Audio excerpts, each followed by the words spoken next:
Next students, हम friction का article 5 करेंगे। ये वेरी इंपॉर्टेंट आर्टिकल है, ठीक है। ये पीयू में 2011, 13, 14 आगे मतलब आया हुआ है काफ़ी टाइम्स, तो ये इंपॉर्टेंट है ये आर्टिकल। स्टेटमेंट है a body is placed on a rough plane incline to the horizon at the angle greater than the angle of friction. यानी कि एक बॉडी पड़ी है कौन से रफ प्लेन, तो अपने एक प्लेन ड्रॉ करना है जिसपे एक बॉडी पड़ी है, ये बॉडी है that incline to horizon at at angle, जो होरिजन के साथ एंगल जो बना रही है वो ग्रेटर है, किससे ग्रेटर है, angle of friction. Angle of friction जो होता है हमारा लैम्डा होता है। And is supported by a force at angle theta with the incline plane. जो उस बॉडी पे जो फोर्स एक्ट कर रही है, दैट मान लो वो फोर्स क्या एक्ट करी है, पी फोर्स एक्ट करी है, वो कितने एंगल पे एक्ट करी है, थीटा एंगल पे एक्ट करी है विद द इंक्लाइन प्लेन। मान लो कि ये बॉडी जो है पी फोर्स एक्ट करिए, थीटा एक्ट करिए किसके साथ, जो इंक्लाइन प्लेन, ये इंक्लाइन प्लेन के पैरेलल ही है mu R is parallel to incline plane, तो थीटा एक्ट कर रही है इंक्लाइन प्लेन के साथ। Find the limits between force must lie, limits find करनी है, जैसे हमने पिछली कल वीडियोस में लिमिट्स फाइंड की थी, इसमें भी हमने लिमिट्स ही फाइंड करनी है। And also find the least force required to support the body, और लीस्ट फोर्स फाइंड आउट करनी है। देखो सबसे पहले है कि हम अल्फा इसका एंगल लेते हैं इंक्लिनेशन का प्लेन ऑफ ओरिजिन के साथ, तो ये अल्फा एंगल हो गया, और जो है पी है वो थीटा एंगल बना रही है। अगर ये अल्फा है तो अगर नॉर्मल रिएक्शन को पीछे से ड्रॉ करें, ये भी एंगल कितना होगा, अल्फा होगा। ये बॉडी का वेट कितना होगा, डब्ल्यू। अब इसमें 2 केस करेंगे, या तो body down the plane act कर रही है, स्लाइड कर रही है, body up the plane slide कर रही है। फर्स्ट केस है कि when the body is on the point of sliding down the plane, कि बॉडी कहाँ जा रही है, डाउन द प्लेन जा रही है। देखो जब body when the down the plane जा रही है तो नीचे की तरफ जा रही है, तो फ्रिक्शन जो होगा उसके ऑपोजिट डायरेक्शन में होगा म्यू आर। ये मैंने पहले बताया कि जिस तरफ बॉडी जा रही है उसके ऑपोजिट डायरेक्शन में फ्रिक्शन होता है।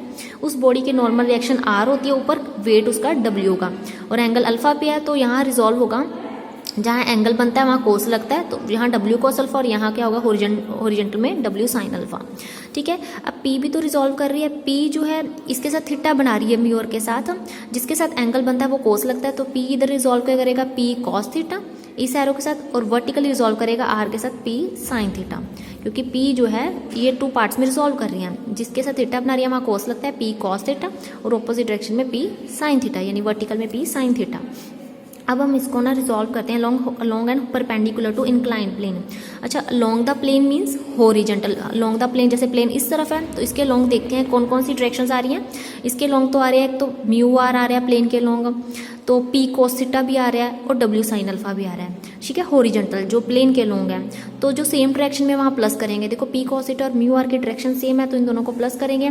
ये ऑपोजिट डायरेक्शन में तो is equal to opposite side पे आ जाएगा डब्ल्यू साइन अल्फा। अब वर्टिकली जब हम रिजॉल्व करते हैं तो वर्टिकल में आता है आर और P sine theta, same direction में, तो इन दोनों के बीच प्लस साइन लगेगा, R plus P sine theta is equal to कितना आ जाएगा, डब्ल्यू कॉस अल्फा। ये ऑपोजिट डायरेक्शन है, तो हमने इसको रिजॉल्व कर दिया, ठीक है। हमने यहाँ पर म्यू से मल्टीप्लाई कर दिया सेकंड इक्वेशन में, mu P sine theta plus mu R is equal to mu W cos alpha, और सब्ट्रैक्ट कर दिया दोनों को, इक्वेशंस को सब्ट्रैक्टिंग सेकंड फ्रॉम फर्स्ट। तो पी कॉस थीटा में से माइनस कर दिया mu P sine theta is equal to mu, क्यों सब्ट्रैक्ट किया, क्योंकि म्यू आर से म्यू आर कट हो जाएगा, ठीक है, और यहाँ बचेगा W sine alpha minus mu W cos alpha. यहाँ से हमने पी कॉमन निकाल दिया, अंदर क्या रह जाएगा, cos theta minus mu sign theta, और म्यू की वैल्यू हमें पता है किसके इक्वल होती है, टैन लैम्डा, तो म्यू की जगह हम रखेंगे tan lambda is equal to, यहाँ से डब्ल्यू कॉमन निकाल दिया, अंदर क्या रह जाएगा, साइन अल्फा माइनस म्यू की जगह रखेंगे टैन लैम्डा कॉस अल्फा, ये रह जाएगा। अब देखो टैन लैम्डा को लिख दिया साइन अपॉन कॉस, यहाँ पर भी टैन को लिख दिया साइन अपॉन कॉस, जैसे पीछे की एलसीएम ले लिया यहाँ पर, यहाँ फॉर्मूला बन गया cos A cos B minus sine A sine B, किसका होता है साइन, यहाँ से उन्होंने सॉल्व नहीं किया, यहाँ से ना कॉस लैम्डा से कॉस लैम्डा कट कर दोगे तो पी यहाँ पर फॉर्मूला बनेगा cos A cos B minus sine A sine B होता है कॉस ए प्लस बी, यानी theta plus lambda is equal to W, यहाँ बनेगा sine A cos B minus cos A sine B sine A minus B. तो यहाँ से P की value निकालनी है, ये cos theta plus lambda multiply हो रहा है, उधर आके डिवाइड में चला जाएगा, तो ये पी की वैल्यू आ जाएगी।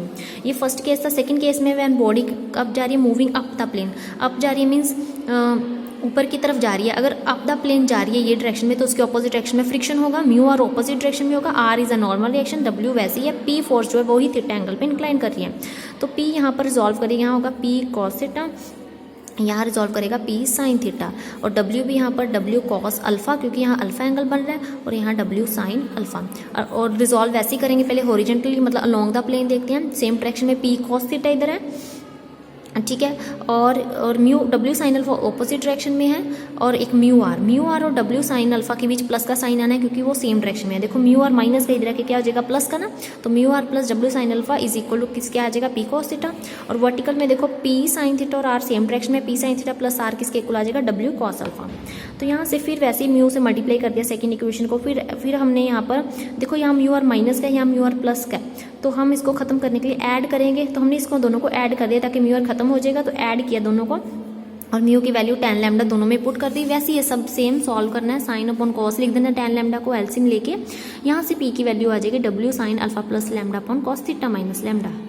अब देखो हमने लिमिट्स फाइंड करें to find the limits of values of p। देखो कैसे फाइंड करेंगे, देखो हमारे पास p की वैल्यू 2 आई है, एक तो p की वैल्यू आई है W sine alpha minus lambda upon cos theta plus lambda.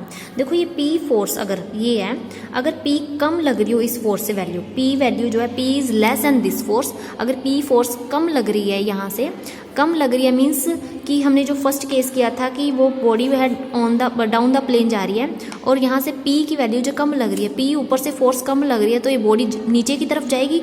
ठीक है, body will start moving down the plane, क्योंकि p जो है फोर्स फर्स्ट केस पे अगर मान लो कम लग रही है, इफ़ अगर केस करते हैं कि अगर p फोर्स कम लग रही है तो बॉडी क्या करेगी, नीचे की तरफ मूव करेगी।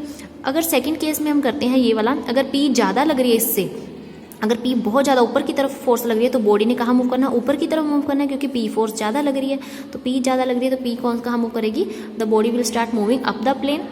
Therefore the equilibrium force must p lies. तो इक्विलिब्रियम फोर्स जो p की वो किसके बीच लाई कर रही है, एक तो ये पहली वैल्यू थी W sine alpha minus lambda upon cos theta plus lambda, और दूसरी value W sine alpha plus lambda upon theta minus lambda. तो p फोर्स इनके बीच लाई करेगी, तो ये लिमिट्स आ गई p की। नेक्स्ट देखो स्टूडेंट्स, इसकी क्रोलरी है। जो ये क्रोलरी, अगर मान लो आपको क्रोलरी की स्टेटमेंट आ जाती है कुछ भी, तो आपने पहले पिछला सारा प्रूव करना है, फिर लास्ट पे जैसे फर्स्ट क्रोलरी उन्होंने पूछ ली तो आपने इतना सा नहीं प्रूव करना, आपने पिछला सारा प्रूव करके ये साथ में स्टेप लिखना है। ये मैं स्टेप बताती हूँ क्या है। क्रोलरी क्या है कि force p act along the line of greater slope. अगर मान लो p फोर्स ग्रेटर स्लोप की तरफ एक्ट कर रही है, यानी कि अगर यहाँ p फोर्स थीटा एंगल पे लग रही है, थीटा की जगह जहाँ पर इंक्लाइंड प्लेन है उसकी तरफ लग रही है, यानी ऊपर की तरफ नहीं, इंक्लाइंड प्लेन की डायरेक्शन में लग रही है, तो थीटा 0 हो जाएगा। p ऐसे की जाए सीधा इंक्लाइंड प्लेन की अगर पैरेलल लग रही है तो थीटा कितना हो जाएगा 0। तो थीटा 0 पुट करेंगे। हमने पहले ये p फोर्स निकाल के रखनी है, आपने पूरा प्रूफ करना है। पहले आपने ये p फोर्स, आपने ये p वैल्यू जो मूविंग डाउन द प्लेन और एक मूविंग अप द प्लेन, दो p फोर्स निकाल के रखने, वहाँ थीटा 0 रखना है, यहाँ पर थीटा 0 रखना है और यहाँ पर थीटा 0 रखना है। यहाँ रखने के बाद ये इक्वेशंस आ जाएंगी, फिर इसका मतलब लिमिट्स जो है इन दोनों के बीच लाई करेगी। Limit of force p when theta is equal 0 lies between this and this, मतलब इन दोनों इक्वेशंस के बीच लाई करेगी। ठीक है, तो नेक्स्ट है क्रोलरी अगर आ जाए कि the force required to drag a body, अगर सेकंड क्रोलरी भी आ जाए तब भी आपने ये सारा पिछला प्रूव करना है, यहाँ तक 2 फोर्सेस निकाल के रखनी है। कोई भी क्रोलरी आ जाए, मान लो अगर आपकी इसकी थोड़ी सी स्टेटमेंट आ जाए साथ में लाइन क्रोलरी की आ जाए, तब भी आपने सारा प्रूव करके सेकंड क्रोलरी का भी आंसर देना है, प्रूफ पिछला करना ही है। ठीक है, तो the force required to drag a body up the rough plane is least if this is least.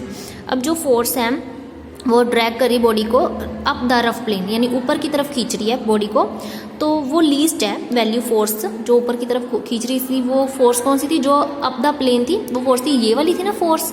तो ये जब ऊपर की तरफ लग रही थी तो जो वो वैल्यू p क्या कहा हुआ है, लीस्ट फोर्स लग रही है। कहा हुआ है कि जो ऊपर की तरफ फोर्स लग रही है वो लीस्ट है। कब लीस्ट होगी, इफ दिस इज लीस्ट, अगर उसकी ये वैल्यू लीस्ट होगी। ये लीस्ट तब होगी जब नीचे डिनोमिनेटर वाली टर्म मैक्सिमम होगी। जितनी मैक्सिमम होगी डिनोमिनेटर की टर्म, पूरी की पूरी वैल्यू लीस्ट होगी। तो डिनोमिनेटर की टर्म क्या थी, cos theta minus lambda is maximum, तो ये मैक्सिमम होगी। अब इसकी जो मैक्सिमम वैल्यू जो होती है कॉस थीटा माइनस लैम्डा की, वो 1 होती है। तो 1 कौन से एंगल पे होता है, देखो कॉस 0 पे 1 होता है, कॉस से कॉस कट हो गया, थीटा माइनस लैम्डा किसके इक्वल आ गया 0 के। यहाँ से थीटा कितना आ गया लैम्डा। थीटा क्या था, जहाँ पर p फोर्स थीटा एंगल पे एक्ट हो रही थी। तो इसका मतलब जो फोर्स p लीस्ट कब हो गई, if its direction makes angle जो बन रहा था थीटा इंक्लाइन प्लेन, वो किसके इक्वल आ गया, एंगल ऑफ फ्रिक्शन के इक्वल आ गया। देन p फोर्स लीस्ट होगी, और p फोर्स लीस्ट की वैल्यू क्या होगी, फिर ये वैल्यू होगी, क्योंकि नीचे वाली टर्म तो 1 है ना, क्योंकि हमने कॉस थीटा माइनस लैम्डा को 1 रखना है, तो नीचे वाली तो 1 है, तो p क्या होगी, p के पैर में लीस्ट लिख देना है। लीस्ट वैल्यू जो होगी w sign alpha plus lambda, because denominator term कितनी है 1 है, तो p लीस्ट कितनी होगी w sign alpha plus lambda. Next students, अगर आपको क्रोलरी थर्ड आ जाए तब भी आपने पीछे p फोर्स निकाल के रखनी है, पिछला सारा आर्टिकल प्रूव करना है। ये इंपॉर्टेंट आर्टिकल, इसकी कोई भी क्रोलरी आपसे पूछ सकते हैं। तो स्टेटमेंट इसकी है क्रोली थर्ड की, the least force which will move a weight up in an incline plane, जो बॉडी मूव अप की तरफ कर रही थी यानी ऊपर की तरफ कर रही थी, वो हमने लीस्ट फोर्स वो बतानी है हमने कि जैसे जो लीस्ट फोर्स थी वो कह रहे पी है, हमने पीछे बॉडी अप की तरफ मूव कर रही थी जब, तो इसकी पी फोर्स ये थी W sine alpha minus lambda upon cos theta plus lambda, sorry ये डाउन वाली है, अप वाली फोर्स ये थी जो हमने निकाली थी W sine alpha plus lambda upon cos theta minus lambda, ये थी अप वाली फोर्स जो बॉडी अप की तरफ मूव कर रही थी। तो इसको हमने P1 फोर्स लेट कर लेते जो बॉडी अप की तरफ मूव कर रही है। तो ये लीस्ट कब होगी, जब cos theta minus lambda is maximum होगा, उसकी वैल्यू 1 होगी, तब P1 को हम P लेट कर लेते हैं कि P is the least value of P1, तो P1 को हमने P लेट कर लिया। P1 कितना, P जो है वो ये होगा W sign alpha plus lambda, because maximum least कब होगी, जब ये मैक्सिमम होगा कॉस थीटा माइनस लैम्डा, और मैक्सिमम वैल्यू कितनी होती है कॉस थीटा माइनस लैम्डा की 1 होती है, इसकी जगह 1 रखेंगे, ऊपर आ जाएगा लीस्ट फोर्स। और उसके बाद the least force parallel to the plane that drags up the body, क्योंकि उन्होंने कहा शो करना है कि जो least force acting parallel to the plane, जो लीस्ट फोर्स लग रही है P वो प्लेन के पैरेलल लग रही है, पैरेलल लग रही है मीन्स थीटा उस केस में 0 होगा, क्योंकि P ऊपर की तरफ की पैरेलल हो जाएगी, उस केस में थीटा कितना हो जाएगा 0, तो थीटा 0 रखेंगे हम यहाँ पर उसी फोर्स पे ही, यहाँ थीटा 0 रख दिया। जब 0 रखेंगे cos of minus theta cos theta ही होता है, प्लस का ही होता है, इसलिए यहाँ प्लस का कॉस थीटा आ जाएगा। और हमें पता है W sine alpha plus lambda किसके इक्वल है P, तो W sine alpha plus lambda की जगह P रखना है, P बाय कॉस लैम्डा, तो 1 बाय कॉस सीकेंड होता है, सीकेंड को लिख दिया root of 1 plus tan square lambda, because secant square lambda minus tan square lambda हमारा कितना होता है 1 होता है।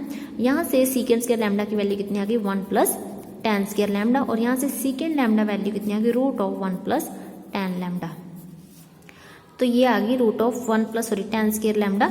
तो टैन लैम्डा म्यू के इक्वल हमें पता है, mu is equal to tan lambda होता है, तो टैन लैम्डा की जगह हमने म्यू रख देना है 1 प्लस म्यू स्क्वायर, यही हमने प्रूव करना था, शो कहा था कि ये शो करो अपवर्ड की तरफ जो फोर्स लग रही है ये प्रूव हो गया। इंपॉर्टेंट आर्टिकल ये बार बार कह रही हूँ, कर लेना इसको पेपर में।